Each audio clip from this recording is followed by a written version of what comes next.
Morning sir. Good morning sir, मुझे जो है फॉर्म टाइप का जो फायर एक्सटिंग्विशर है इसके बारे में मुझे थोड़ा जानकारी चाहिए।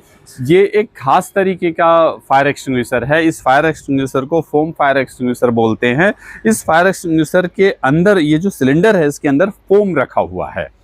सर, ये जो फायर एक्सटिंग्विशर है इसके पार्ट्स के बारे में थोड़ा सा हमें जानकारी दीजिए। इसके कुछ खास जो इम्पोर्टेंट पार्ट्स है उसके बारे में बता देता हूँ। सबसे पहले तो ये इसका मेन बॉडी है, सिलेंड्रिकल आकार का है, एल्युमिनियम का बॉडी होता है, इसके अंदर फोम रखा हुआ रहता है। Yes sir. उसके बाद फिर हम देखते हैं कि यहाँ पर एक प्रेशर गेज लगा हुआ है। ये प्रेशर गेज में लाल हरा जैसा दिखता है। अगर ये लाल पे है तो इसका मतलब है कि इसमें फोम नहीं है या प्रेशर नहीं है। अगर ये हरे पे है तो इसका मतलब है कि कहीं आग है तो उस पर आप इसको इस्तेमाल कर सकते हैं। तो ये बहुत इंपॉर्टेंट चीज है।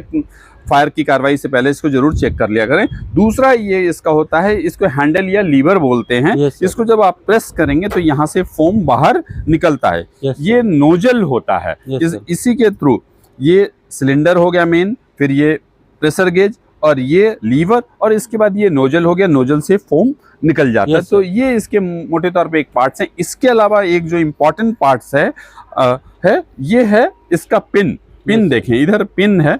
पिन को हम बाहर नीचे करके इसको अगर बाहर निकालेंगे तो ये जो लीवर है, हैंडल है, ये प्रेस हो जाएगा। तो ये इसके मुख्य पार्ट्स हैं। Yes sir.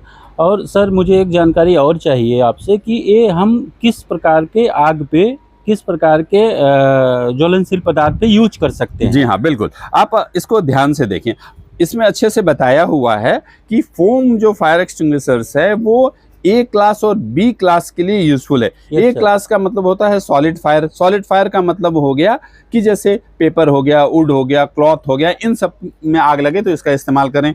दूसरा जो काफ़ी इंपॉर्टेंट है जानकारी के लिए कि किसी तरह का ऑयल है, पेट्रोल है, डीजल है, पेंट है, अगर उसमें आग लग जाती है तो इस फोम टाइप को यूज करें। इसमें होता दरअसल ये है कि ये फोम पूरे ऑयल पे फैल जाता है। फैल जाने की वजह से वो ऑक्सीजन ऑयल के संपर्क में नहीं आ पाता है, तो फिर आग बुझ जाती है। इसमें और ध्यान में रखने वाली बात है कि कहाँ इसको नहीं यूज करना है। अगर किसी तरह का गैस वाला फायर है या इलेक्ट्रिकल फायर है तो उसमें इस फोम फायर एक्सटिंग्विशर को यूज नहीं करना है। तो कहाँ करना है, कहाँ नहीं करना है, इसका ध्यान रखें। कहाँ करना है, ए और बी टाइप के फायर में यूज करना है, सी टाइप के फायर यूज में नहीं करना है। इलेक्ट्रिकल किसी सामान पे अगर फायर लगता है तो भी इसको यूज नहीं करना है। Yes sir.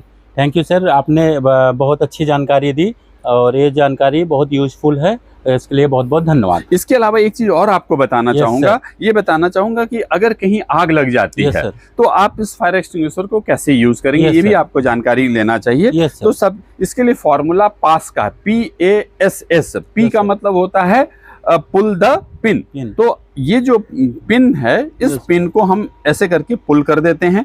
ठीक है। फिर ए मतलब aim to the base of fire, मतलब अगर मान लिया जाए यहाँ आग है तो हम इसके बेस की तरफ निशाना लगा के इस नोजल को निशाना लगाते हैं और उससे कर देते हैं। बिल्कुल आप उसके नजदीक नहीं जाए, करीब 2 से 3 मीटर फायर से आप दूरी बना के इस तरह से करें। तो PA हो गया। अब S का मतलब ये होता है कि इस लीवर या हैंडल को स्क्वीज करें, दबाएं। दबाएंगे तो यहाँ से फोम बाहर निकलता है। एक चौथा अक्षर S है, उसका मतलब है कि उसकी स्वीपिंग करना। जहाँ भी आग लगा हुआ है, left right, right to left, इस तरह से स्वीपिंग कर देते हैं। तो उससे क्या होता है, जहाँ आग है, आग पे पूरा ये फोम फैल जाता है और ऑक्सीजन हटा देता है, तो और इस तरह से आग यहाँ पर बुझ जाती है। इसमें एक चीज और आपको बताऊंगा कि इसके मेंटेनेंस पर भी ध्यान रखें। मेंटेनेंस पे ध्यान रखने के लिए हमेशा क्या है कि इसको समय समय पर चेक करते रहें। वीकली या पीरियडिकली, मंथली आप इसको हमेशा पूरे सब चीज चेक कर लिया करें कि ये ठीक है कि नहीं, इसमें कहीं क्रैक्स वगैरह तो नहीं है। इसके हर साल इसका हाइड्रोलिक टेस्ट करते रहें। तो इसका मेंटेनेंस भी आप अच्छे से करें ताकि अगर आपके एरिया में किसी तरह का कोई आग लगे, ए टाइप और बी टाइप का, तो आप फोम टाइप की फायर एक्सटिंग्विशर का सही तरीके से इस्तेमाल कर सकते हैं। इसके बाद मैं इसका एक डेमो करके भी दिखाऊंगा ताकि आप समझ सकेंगे कि कैसे इसका यूज करना है। Yes sir. Thank you sir, thank you very much. Thank you.